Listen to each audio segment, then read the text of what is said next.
It is me, your butterfly queen. Here we have conspiracy, coffee, your mom, or dad, if you burn her. Only if. If you didn't, that'd be a little weird. But you should. This one that we're covering today, I fell asleep watching Unsolved Mysteries, and this one that we're doing, it caught my eyes just a little smidge. I'm like, you have to remember, you have to remember. So, luckily there's a thing called Google, and, we can search stories of what they're about, because I totally forgot her name. Sounds like me. So, Tammy Lynn Leppert.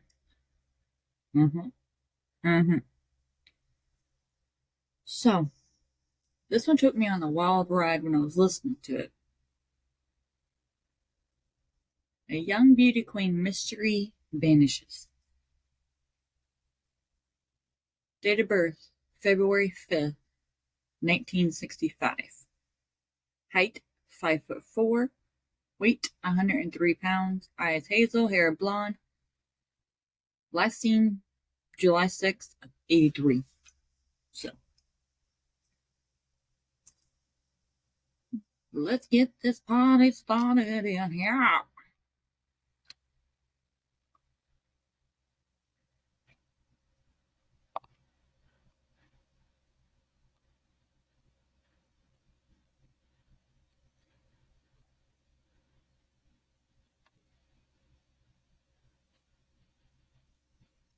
Tammy Lynn Leppert was uncommonly a beautiful child. She entered her first beauty contest when she was just 4 years old. By the age of 16, she had already competed in more than 300 beauty contests and had taken home 280 crowns. Do the math. Her mother, Linda, a theoretical and modeling agent, guided Tammy's career. I was constantly busy running her around to where she had to go and what she had to do, and I enjoyed it. I enjoyed watching her excel because she always went for the best and that any part she can go for the highest level, her mom said. Wing Flanagan was a close family friend. He and Tammy were like brother and sister. She would bend over and kiss me on the cheek, and I couldn't quite ever get it completely off. It was rather embarrassing to walk around with this mark. I think actually I learned to wear it proudly for after a while because it was almost a status symbol. In July of 1982, Tammy landed a part in a teen exploration film, Spring Break. When the movie completed filming, Tammy went unchaperoned to a weekend party. She came back a different person. According to Wake, Tammy's behavior began to take on a paranoid overtone.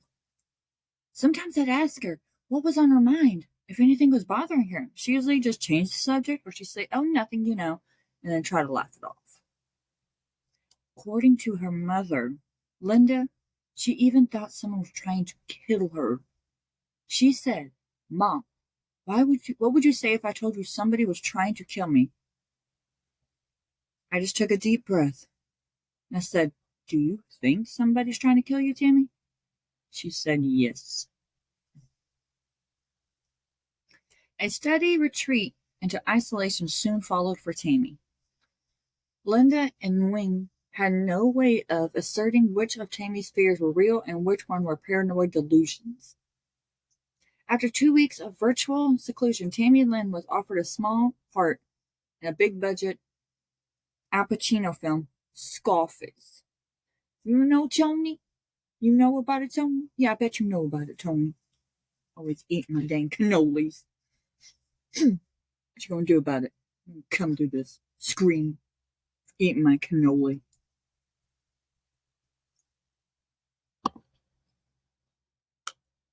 Which, at this time, she started shooting in Miami in March of 1983. She stayed with family friend Walter Leibowitz. According to Walter, all went well until the fourth day of filming. I received a call from the casting director who told me that Tammy had a breakdown on the set. They said that it was a scene where somebody was supposed to be shot and had artificial blood splurt out. And they said that Tammy was watching the scene. She started crying hysterically, and it got so bad they had to take her to the trailer. She was in a tremendous state of fear, anxiety. What it was that caused it is a great fear, I don't know. When I spoke with Tammy's mother, I told her that she should take Tammy to a doctor and also take her to a police to find out a problem was psychological or if there was some base, in fact, of someone that was actually trying to kill her and get to the bottom of it.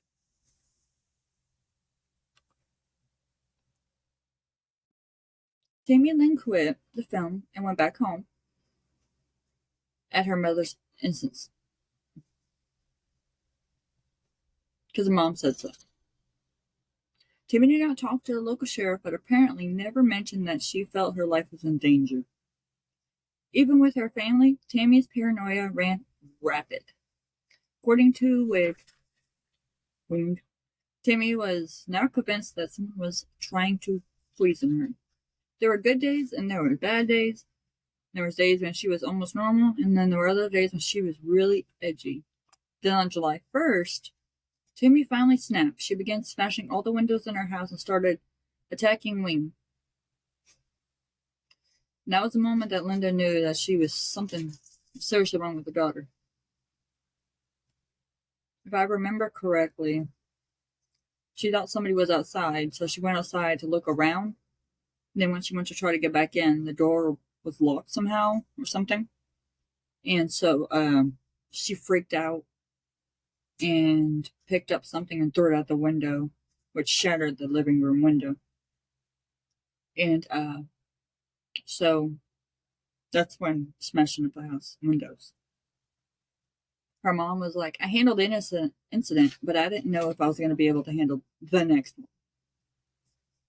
Tammy's mother checked her into a mental hospital for a complete psych and psychiatric evaluation. Doctors found no evidence of drug or alcohol use. After 72 hours of observation, Tammy was released.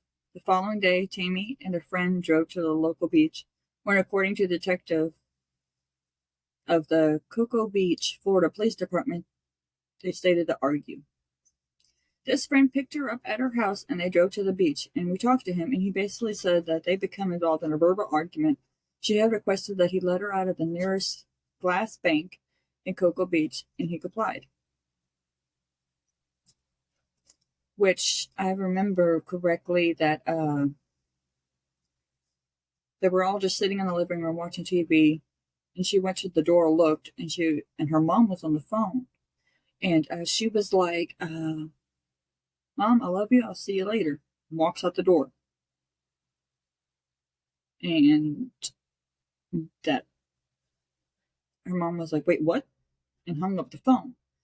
And they looked outside and saw her driving away. Tammy spread that he dropped her off about 5 minutes from her house. She was barefoot and carried no purse. According to the detective, it was the last time Tammy Lynn would ever be seen alive. She disappeared without a trace. She talked to some of her close friends. They felt strongly about Tammy was having problems at home, and she wanted to leave home.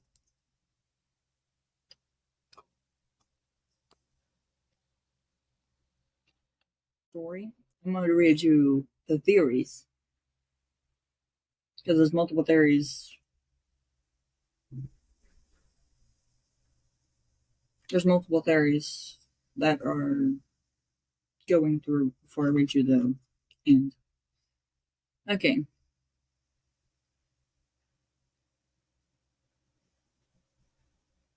First theory.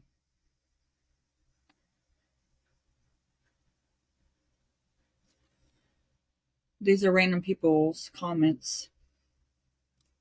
When I saw this on Unsolved Mystery, my theory is that she entered the witness program.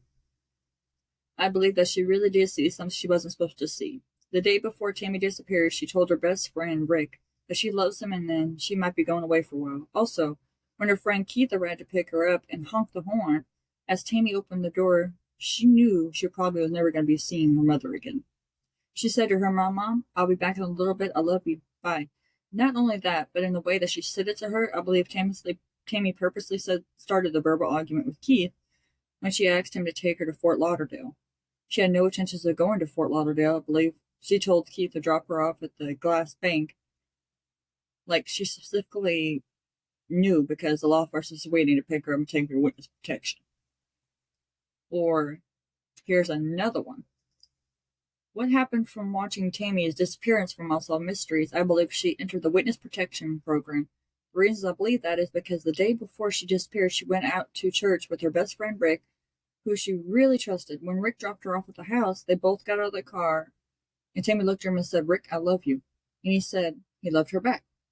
She told him, I might be going away for a while, which to me means that she knew she was going away. Another reason was when her friend Keith pulled up in their driveway and honked the horn, Tammy knew she was not coming back, even by the way she said it. Although, if you listen to the actual video of Tammy, which was recorded at her final beauty pageant in 1983, her exact words were, no matter what happens, I would like for things to turn out for the best. It seems like the best aren't the best, and things that don't seem good are the best. But I'll do my best no matter what. I believe someone in between, after she returned home from the filming Scarface, Tammy started talking to law enforcement. From there, law enforcement agreed to provide her protection after she told them what she witnessed. They agreed to let Tammy join the witness protection program. They were probably convinced Tammy was in danger.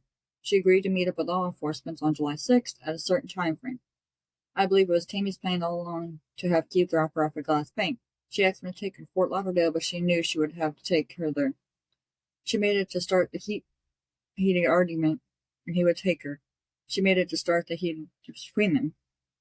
I believe that when she read the Glass Bank, law enforcement waited for her. So, yeah.